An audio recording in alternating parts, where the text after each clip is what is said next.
नमस्कार मंडळी, श्री स्वामी समर्थ सर्वांना. स्वातीज रेसिपीमध्ये आपलं खूप खूप स्वागत. आज आपण पाहणार आहोत चटपटीत कैरीचं लोणचं आणि शेपूची भाजी. ही एकदम सोपी रेसिपी आहे. ही सगळ्यांनी एकदा नक्की ट्राय करा. आपण माझ्या चॅनलवर नवीन असाल सबस्क्राईब करा, लाईक करा आणि शेअर करा. चला तर मग रेसिपीला सुरुवात करूया. चला तर मग साहित्य बघूया. आज आपण बनवणार आहोत शेपूची कोरडी भाजी. शेपूची भाजी बनवण्यासाठी आपण बारीक कट केलेली शेपू घेतलेली आहे. ही छान स्वच्छ धुवून घ्यायची आहे. मुगाची डाळ भिजत घातली होती 10 मिनिटं. ती छान पाणी तिचं काढून ती छान कोरडी करून घ्यायची आहे. बारीक कट केलेली हिरवी मिरची घेतली आहे, हळद घेतली आहे, फोडणीसाठी जिरं घेतलं आहे आणि बारीक कट केलेला लसूण, चवीसाठी मीठ. चला तर मग रेसिपीला सुरुवात करूया. तेल तापलं की आपण जिरं टाकणार आहोत.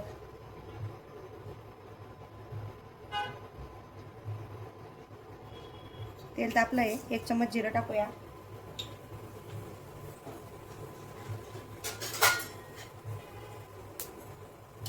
बारीक कट केलेला लसूण,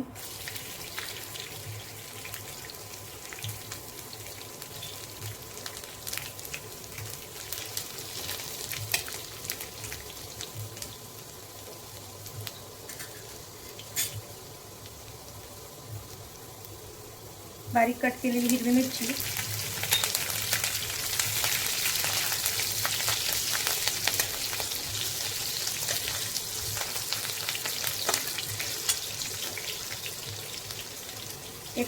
एक छोटा चम्मच हळद,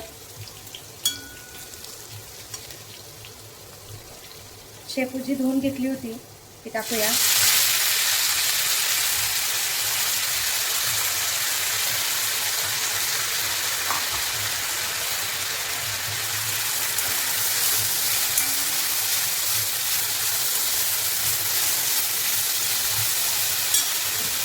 आता छान मुगाची डाळ आपण 10 मिनिटं भिजू घातली होती ती टाकूया.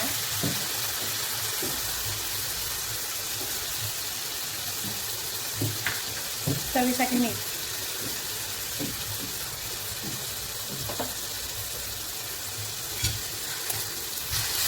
हे छान एकत्र करून घेऊ.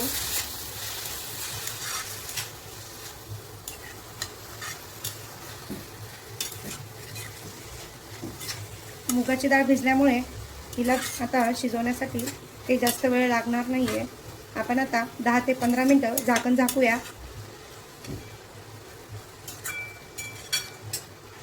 मुगाची डाळ शिजण्यासाठी थोडा पाण्याचा वापर करूया, जेणेकरून मुगाची डाळ ही आपली लवकर शिजेल. एवढंच पाणी आपण याच्यात टाकूया.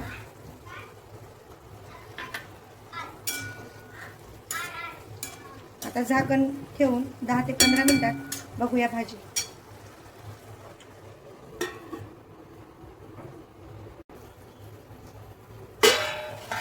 हे बघा किती छान अशी आपली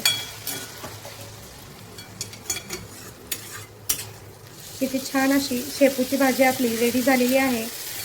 आता आपण कैरीचं लोणचं बघूया याच्यासोबत खाण्यासाठी.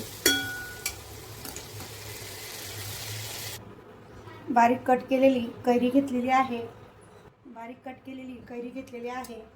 त्या कैरीमध्ये 1 चम्मच चटणी, हळद,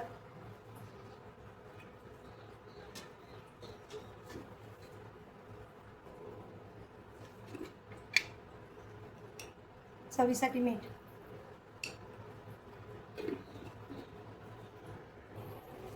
कैरीच्या लोणच्यामध्ये फोडणी देण्यासाठी मी तेल गरम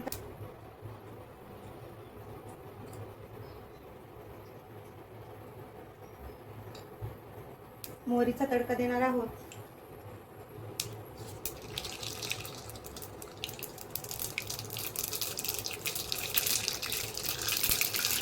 मोहरी ही छान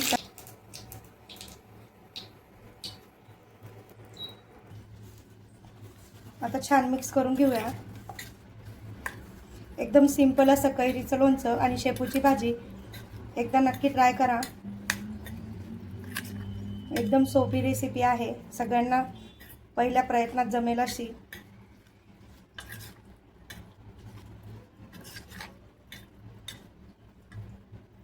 कमी साहित्यात होणारं कैरीचं लोणचं हे 3 दिवस कसंही टिकतं. याच्यात आपण फक्त तेलाची फोडणी दिलेली असते।